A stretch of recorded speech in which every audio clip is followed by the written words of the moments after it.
कहानी है रोहन और अदिति के प्यार की कि कैसे मिले वो। तो आइए इसे मैं और आप साथ पढ़ते हैं और जानते हैं। रोहन एक ऐसा लड़का जो बहुत ही हार्ड वर्किंग, हैंडसम और हेल्पफुल होने के साथ पढ़ाई में भी एक्सपर्ट था।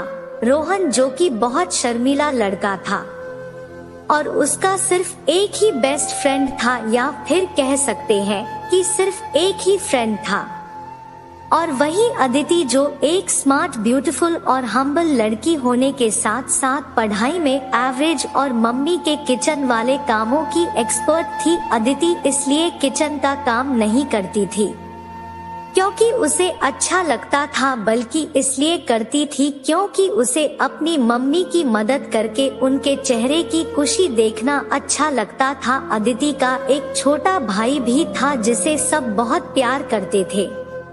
कुछ दिनों बाद अदिति के पापा का प्रमोशन हो गया और वो रोहन की कॉलोनी में रहने के लिए आए। उस वक्त रोहन क्रिकेट खेलने जा रहा था और उसकी नजर अचानक अदिति पर पड़ी। भुंगराले बालों वाली एक गोरे रंग की लड़की जिसके गुलाब की पंखुड़ियों से होंठ और पलकें ऐसी जिसमें डूब जाने का मन करे। रोहन बस अदिति को एकटक देखता जा रहा था और अदिति अपनी फैमिली के साथ घर के अंदर चली गई और फिर रोहन क्रिकेट खेलने चला गया।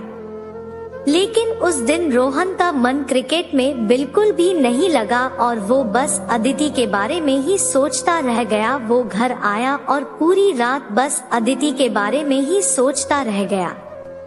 अगले दिन उसे अपने एक दोस्त से पता चलता है कि उसका नाम अदिति और वो यही रहेगी। उस दिन से रोहन अब क्रिकेट खेलने भी नहीं जाया करता था क्योंकि उस वक्त अदिति अपने छत पर कपड़ा उतरने आती थी और रोहन बस उसे देखता रहता था।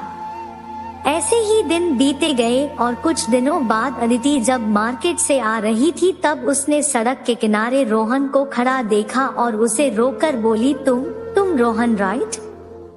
रोहन हैरान हो गया और रोहन ने कहा, हाँ, लेकिन तुम्हें कैसे पता? तो उसने बताया कि उसकी मम्मी हमेशा उसे पढ़ने के लिए रोहन का एग्जाम्पल देती थी और उनके बीच काफी बातें हुई।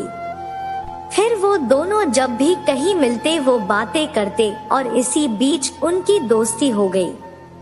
अब जब भी अदिति छत पर आती दोनों बेझिझक एक दूसरे से बातें करते और उसकी मम्मी भी उन्हें इसलिए नहीं बोलती थी क्योंकि रोहन पढ़ने में होशियार और अच्छा था। और धीरे धीरे बातों में रोहन ने उसका मोबाइल नंबर मांग लिया और अब वो रात भर बातें करने लगे। उनकी फैमिली के बीच भी अच्छी परिचय हो गई थी और उसके पापा ने अपने छोटे बेटे यानी अदिति के भाई के बर्थडे का कार्ड रोहन के घर भेजा और रोहन उनके यहाँ गया और अदिति तैयार होकर जब नीचे आई तो रोहन तो उसे देखता ही रह गया। उस दिन अदिति ने साड़ी पहनी थी, नीले रंग की साड़ी जिस पर लाल लाल छींटे थी। उसे देखकर ऐसा लग रहा था कि मानो ये साड़ी सिर्फ उसी के लिए बनी ही हो। अदिति ने रोहन को देखा और वो मेरे उसके पास गई और बोली, HII रोहन। और रोहन उसे देखने में इतना बिजी था कि उसके HII का जवाब तक ना दे सका। और फिर उसने रोहन को हिलाया और बोली, रोहन कहाँ खोए हुए हो? और रोहन चौंक गया। रोहन ने कहा, कहीं तो नहीं, और हाँ, आज तुम बहुत सुंदर लग रही हो। और अदिति शर्मा गई। रोहन ने बिना देर किए उसे प्रपोज कर दिया। रोहन, अदिति, मुझे नहीं पता कि ये प्यार है या नहीं, लेकिन जब मैं तुम्हारे साथ होता हूँ तो मुझे बहुत अच्छा लगता है और जब तुम मेरे आसपास नहीं होती हो तब बस मेरे दिल में यही ख्याल आता है कि बस तुम कहीं से आ जाओ और बोलो HII रोहन। अदिति एक पॉज ली और मुस्कुराते हुए बोली, अरे बुद्धू, यही तो प्यार है और मुझे भी बिल्कुल ऐसा ही लगता है। I love you। क्योंकि दोनों के घर वाले एजुकेटेड थी तो जात पात की परवाह न करते हुए उनके प्यार को मंजूरी दे दी। इसी के साथ मैं आपसे विदा लेता हूँ दोस्तों। कैसी लगी ये रियल स्टोरी कमेंट करके जरूर बताएं। अगर आपको ये कहानी जरा सी भी पसंद आई हो तो इसे जरूर शेयर करें और ऐसी ही पोस्ट पढ़ने के लिए हमें फॉलो सब्सक्राइब करें।